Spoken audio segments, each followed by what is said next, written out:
Hello everyone, welcome back to the channel. Today we will be premiering our second episode of Monday Night Raw. Before we get into the episode, I'll just give a recap of what's happened during the week. As you can see, our popularity dropped at little initially, but has gone back to 79. We are making a lot of money which we can start to use to better our shows and hopefully get some higher ratings. You can also see that our debut Raw episode has the highest amount of viewers so far. There's been no issues in the locker room so far, so we can now get this episode started.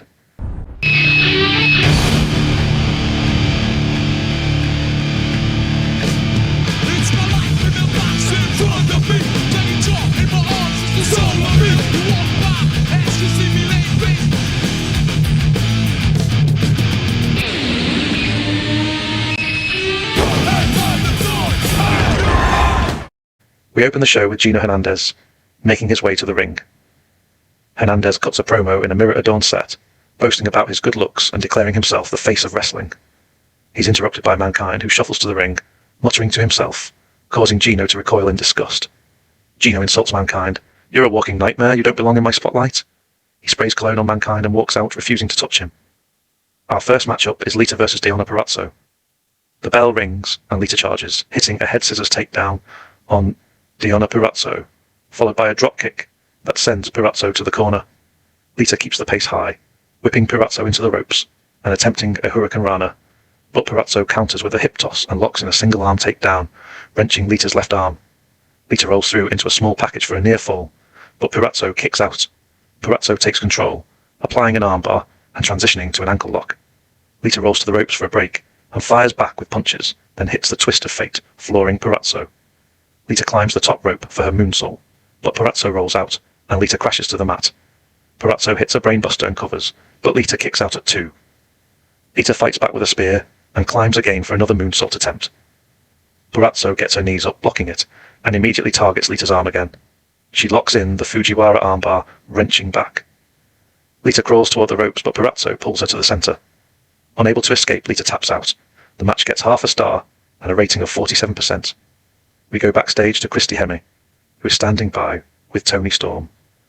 "Toni, can we get your comments after seeing Deonna Purrazzo picking up the win?" "Impressive, very impressive. You think you've got it all, but you haven't faced me yet. There's a storm coming, sister, and you haven't got a chance, let alone an umbrella. So next week, I'll show you that I'm the best wrestler around here." Back to the action now, as Gino Hernandez makes his debut against Grandmaster Sexay. The bell rings, and Grandmaster Sexay charges Gino Hernandez, hitting a series of arm drags that send Hernandez scrambling. Sexay fires up the crowd with a dance and lands a dropkick, knocking Hernandez to the mat. Hernandez rolls out, but Sexay pursues with a baseball slide, connecting cleanly. Hernandez, ever the heel, rakes Sexay's eyes as they return to the ring, drawing boos from the crowd. Hernandez takes control, stomping Sexay and delivering a crisp suplex. He taunts the audience, strutting with his signature cocky flair. Sexay fights back, climbing the ropes for a flying crossbody that earns a near fall. He signals for the hip-hop drop, but Hernandez sidesteps, sending Sexay crashing. Hernandez capitalizes with a neckbreaker, but Sexay kicks out at 2. In the final moments, Hernandez distracts the referee, pretending to check his boot. He slips brass knuckles from his tights and nails Sexay with a quick shot to the jaw. Hernandez tosses the knuckles aside and covers Sexay, securing the 3 count. The match gets 1 star and a rating of 48%. We go backstage where Devon and Bubba Ray Dudley stand face to face. No mics, just raw tension. "Bubba, what's good? We're still the Dudley boys, running this game." Bubba Ray scowling. "No, Devon, you're running your game, walking around with that belt, acting like you're the face of this team." Devon frowning. "Man, I'm just trying to keep us out there. Somebody's got to push the name." Bubba Ray steps closer. "Push the name? I've been holding us down since ECW. You think you're bigger than us now?" Devon heated. "Say I'm nothing without you, Bubba. Say it." Bubba Ray coldly. "You want to be the big man? Do it alone." Slaps Devon hard across the face. Devon stumbles back, shocked, hand on his cheek. Bubba glares, then turns and walks off, leaving Devon standing alone in the hallway. Next up, it's tag team action with the New Age Outlaws against the Headbangers. The bell rings, and Road Dogg starts against Mosh, trading quick arm drags and jabs. Road Dogg lands his signature shake jab combo, but Mosh fires back with a clothesline, tagging in Thrasher.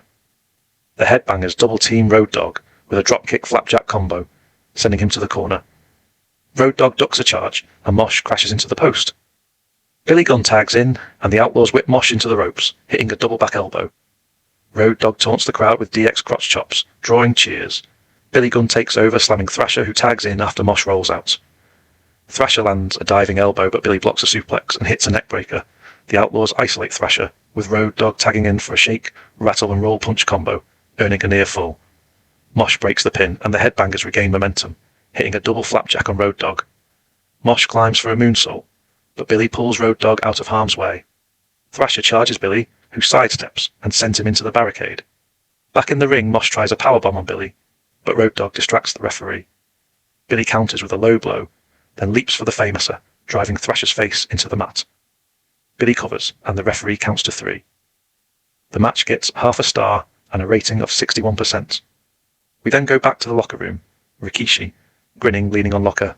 Yo, Dwayne, ready to electrify against Albert? Taps bandaged. Don't let him pull a Jacob for 2 on you like last week. The Rock, eyebrow raised. Kish, the Rock's laying the smackdown on Albert tonight. Jacob's next for jumping you, cousin. Rikishi nods. Jacob blindsided me. No respect, even with our Inoue blood. Handle Albert, then him. The Rock flexes. Albert gets a rock bottom tonight. Jacob's on my list. Nobody messes with family. You good? Neck looks rough. Rikishi chuckles, still dancing. Go drop Albert, but watch for Jacob. He's sneaky. The Rock grins. The Rock's ready. Albert's done in 10, and Jacob's time's coming. For the family, for the Inoue legacy.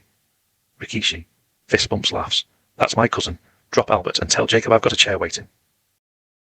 JR and the King advise that they have heard from GM Shane McMahon that Tony Storm and Deonna Purrazzo will face off on next week's Raw. Next up, it's The Rock versus Albert. The Rock takes on Albert in a fast-paced, competitive bout. Albert leverages his size advantage early, overpowering The Rock with a gorilla press slam and a corner splash, earning a near fall. The Rock rallies with his signature charisma, landing a flurry of punches and a Samoan drop to shift momentum. Albert counters with a near fall after a sit-out powerbomb, but The Rock kicks out, firing up the crowd. In the climax, The Rock dodges a charging Albert, who hits the turnbuckle, and capitalizes with a rock bottom for the pin at 8:05. The Rock poses for the cheering crowd. The match gets 2.5 stars and a rating of 78%. After the match, Fetus music hits, and he walks out to the top of the stage with a mic in his hand. He sarcastically claps to The Rock, then states to The Rock, "You may have won tonight, but you can't save this family." We go to the arena boiler room to see Mankind sitting on the floor. "Gino, you think I'm ugly? Wait till you see what I do to your pretty face." He pulls out Mr. Socko, laughing maniacally. Next up, it's The Undertaker versus The Godfather. The match begins with The Undertaker taking early control, using strikes and a big boot to dominate. The Godfather fights back with a DDT and chinlock, showing resilience. After a back-and-forth battle, The Undertaker sits up, hits a chokeslam, and finishes with a tombstone piledriver to secure the victory in 10 minutes. The match gets 1.5 stars and a rating of 79%. Next up, a short vignette for new signing, William Regal. In our main event, Bron Breakker faces Chris Jericho in a no DQ match. Jericho uses cunning tactics and weapons, kendo stick, chair, trash can, to target Breakker's shoulder, controlling the early pace with a code breaker and near falls. Breakker fights back with raw power, hitting a belly-to-belly suplex through a table and a diving shoulder tackle off the apron. Despite Jericho's fire extinguisher blind and brass knuckles attempt, Breakker overpowers him with German suplexes and a superplex through a table outside. The match ends with Breakker's devastating spear, securing the pin at 16-12, cementing his dominance. The match gets 1.5 stars and a rating of 80%. We bring Raw to a close with Bron Breakker celebrating his victory. So overall, this episode of Raw has got a rating of 79%, which is the same as last week's. We have also boosted our popularity everywhere again by 0.2, so the signs are positive. Overall, I think a few good promos and matches saved us near the end there, as I was expecting a much lower rating from the first few segments. All that's left for me to say is thanks again for watching. If you're liking this content, or have any suggestions for anything moving forward, please let me know in the comments, and I'll get back to you when I can. See you next week for another episode of Raw on the way to the Royal Rumble.